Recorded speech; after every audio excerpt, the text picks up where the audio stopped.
Inihahandog ng IPS Youth Production sa pakikipagtulungan ng IPS Adam Channel ang palatuntunang inyong sinusubaybayan. Magtanong kay Sheikh. At narito na po ang inyong paborito. Walang iba. Cool na cool. Very charming. At very entertaining. Sheikh Consumido!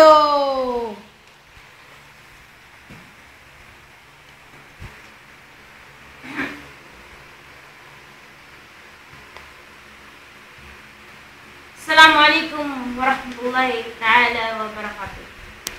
A'udhu billahi minasyaitanir rajim. Bismillahirrahmanirrahim. Alhamdulillahi rabbil alamin. Oh, sa mga tanong. Alhamdulillah. Assalamualaikum warahmatullahi wabarakatuh. Sheikh, opo, alhamdulillah. Dito na po ang tanong. Ang unang tanong po, Sheikh, tungkol po ito sa adab. Oo naman. Alangan, short time ito. Alhamdulillah, Sheikh. Ito po ang tanong, Sheikh. Ang tanong po ay tungkol sa paninirang puri. Ito po ba ay para lamang sa mga kababaihan? Unang-una sa lahat, ang paninirang puri ay pinagbabawal.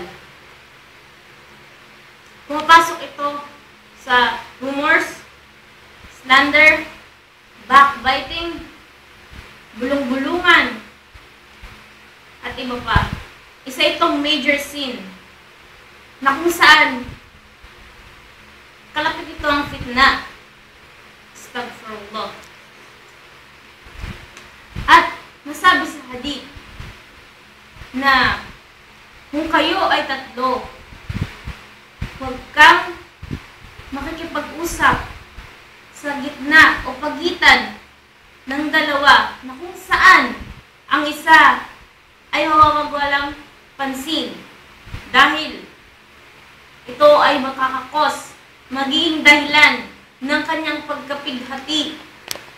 At isa pang masama rito ay kung magbubulong-bulungan kayo, mahina ang pandinig ng isa.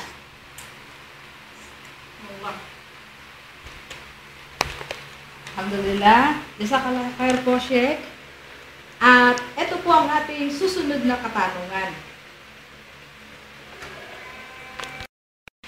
Alhamdulillah, Sheikh. Ang susunod po ay tanong ng isang mag-aaral. Isa po siyang estudyante. Ang kanya pong tanong, masama daw po ba ang pala-absent sa klase? Okay. Public school yan ano? Kasi ang private school, bukas pa. Ang mga state colleges.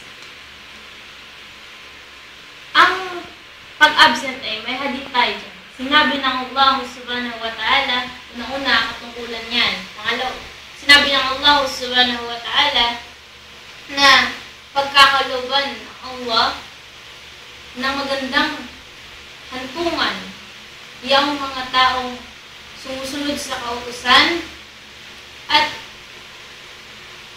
hindi gumagawa ng anumang krimen. At mas lalong delikado kung itong hindi pumasok sa klase ay nasa kaklase at ang problema pa dyan kung sila ay may ibang klase.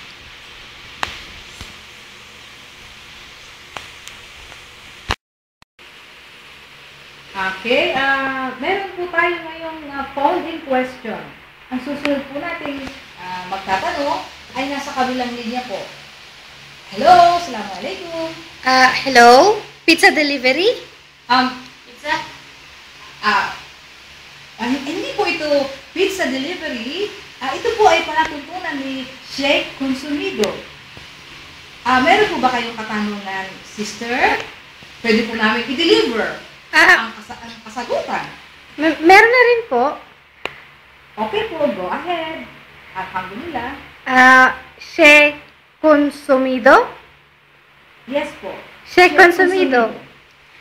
Masama po ba na magbigay ng regalo sa kaibigan? Dahil nung ako po ay nagregalo sa aking kaibigan, nagalit ang aking tatay. Bakit?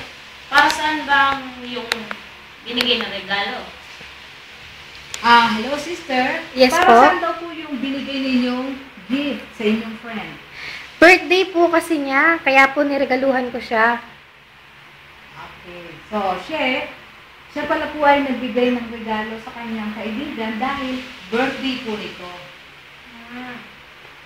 At siya daw po ay napagalitan ng kanyang tatay. Masama daw po ba ang bigay ng regalo? Unang-una sa lahat, kung patungkol sa birthday, hindi ito turo ng Islam. Wala sa turo ng Islam ng birthday at ni ang Propeta Muhammad sallallahu alaihi wasallam ay hindi nagsiselebrate ng birthday. Sabi sa hadith, tayo po ay pinag-aanyaya ng Propeta Muhammad sallallahu alaihi wasallam na magbigayan ng regalo bilang paalala upang mabalapit ang ating mga puso. Ngunit, subalit, wala mo siyang binigay na takdang oras at panahon. Kaya't legal naman po ang magbigay sa atin ng regalo, ngunit malaya ho nga tayo magbigay ng regalo, ngunit walang takdang oras na birthday o kung ano man. At kung meron man po kayong ibibigay na regalo sa akin, ay bukal po yan sa aking kalooban. Wag na po kayo mag-atubili.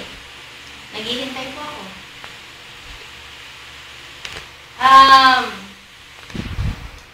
Mayroon pa po bang sunod na katanungan? Alhamdulillah, Sheikh. Sa palagay ko po ay yun na po ang huling katanungan. At alhamdulillah ay nauubos na po ang ating oras. Kailangan na po natin magpaalam.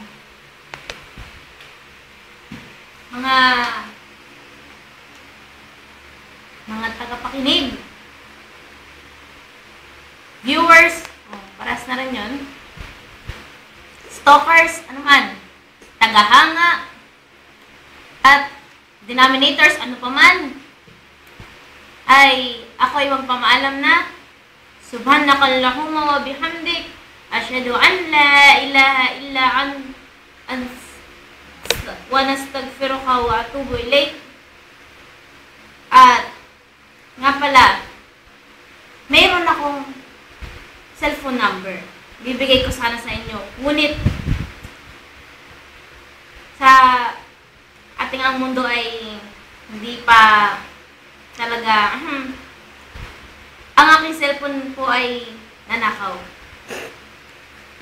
Ngunit, alam naman po natin na yan ay mga pagsubok lang ng mga Allah subhanahu wa ta'ala. Inshallah ating mapagawasan at mapagtagumpayan, inshallah. At hanggang dito na lamang po ang Diyos mong abang lingkod, si